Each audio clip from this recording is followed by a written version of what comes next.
Tere! Selle ülesande raames siis vaatame, kuidas pinge ja voolu parameetrid mõjutavad lõppväärtuse ja proovime siis leida, kus on siis optimaalne võimsuse karakteristik.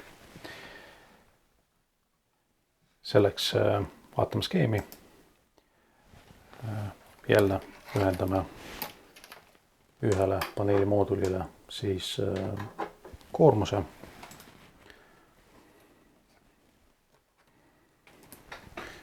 Ühendame siis A-kanali peale paneeli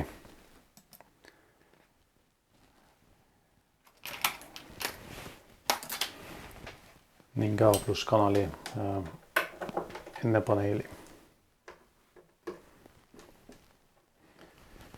Siin siis võiks nii võimsuse kui valgustugevus keerata 0. Nii, B-kanali, B+ kanali ühendame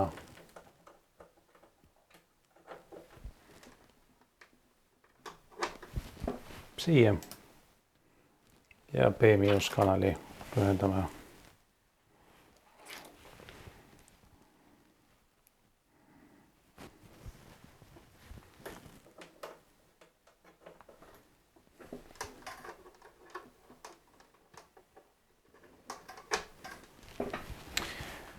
nii, skeem on valmis. Nüüd avame plotteri ja määrame ära parameetrit. Pinge võtame siis esialgu, nagu määratud on 4 ja division 0,5. Voolu võtame 60 ja division võtame 5. Ja võimsuse võtame siis maksimumi 0,16 ja division võtame 0,3. Nii. Esialgu siis lihtsalt määrame mingi valgustugevuse.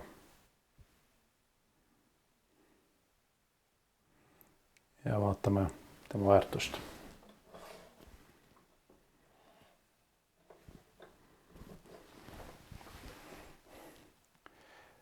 Ja kui me hakkame koormust vaikselt peale keerama, siis mingi hetk me näeme, kuidas saavutatakse maksimaalne väärtus. Ja peale seda toimub märkimisväärne langus. Keerame siis valgustugevuse natukene allapoole. Ja hakkame koormust vähendama. Nii, ja nüüd kui me keerame valgustugevust natuke peale ja suurendame koormust,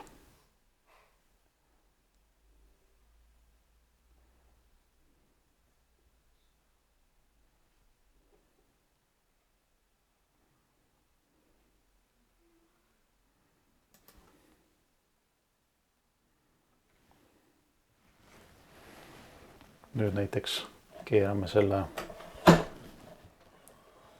päikese maksimum peale ehk siis optimaalne nurk 90 kraadi.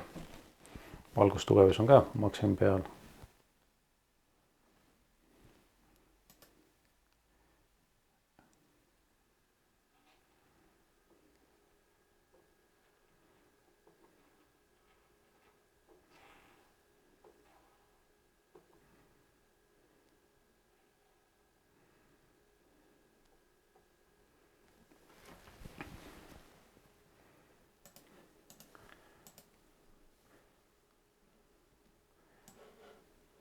Selleks, et näha, kus